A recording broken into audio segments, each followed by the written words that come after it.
1969, English yachtsman Donald Crowhurst entered the Sunday Times Golden Globe race, in which competitors were tasked with single-handedly sailing around the world.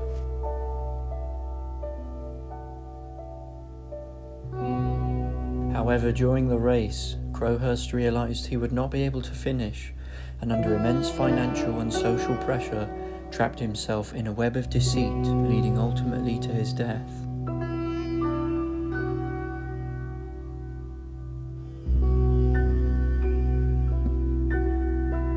Crowhurst was born in British India in 1932, but was raised in England. In 1948 his father passed away, and Crowhurst was forced to leave school to find a job. Following service in the Royal Air Force and later the Royal Electrical and Mechanical Engineers, he started an electrical company that he called Electron Use.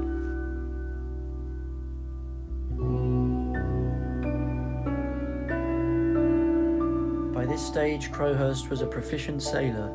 His new company manufactured and marketed a device that he had invented that could communicate with marine and aviation radio beacons, and which he called the Navigator.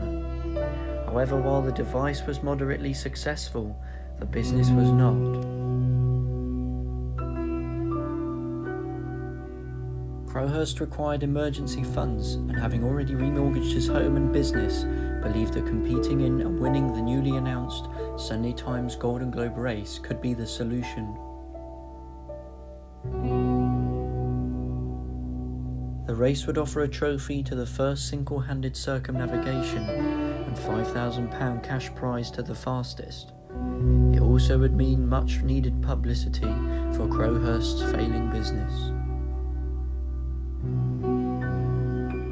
Eventually, on the 31st of October, the last day on which contestants were permitted to join the race, Crowhurst set sail from the start line in his boat, the Tynemouth Electron.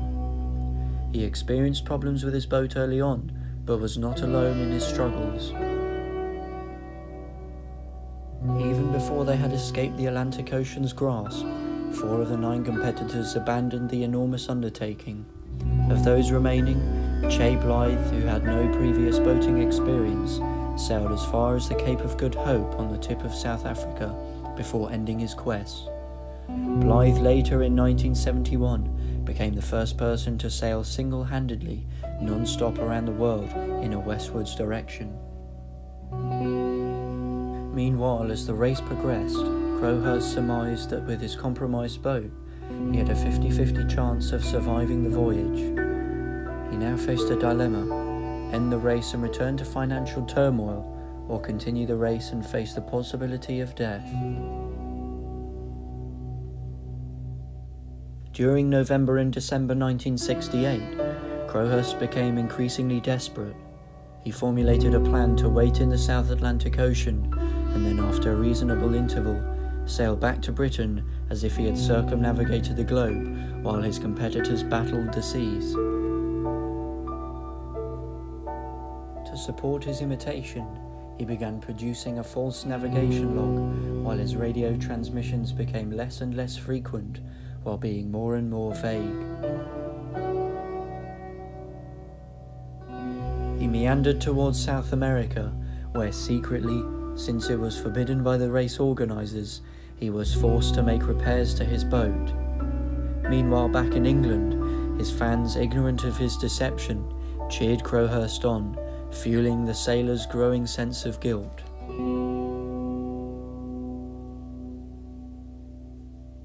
In April 1969, fellow competitor Robin Knox Johnson was the first to complete the race, but it had yet to be established whether he was the quickest.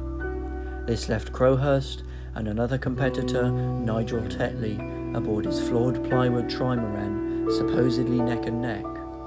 Tetley pressed on, leading to the boat's partial disintegration and eventual sinking. Once it became apparent that he was making record-breaking time, Crowhurst realized that his logbooks would be scrutinized, and he would almost certainly be exposed as a fraud. His increasingly erratic journal entries proved that his mental state was approaching breaking point.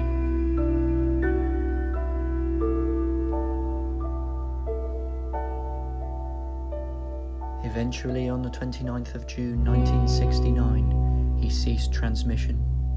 His final log entry was dated the 1st of July,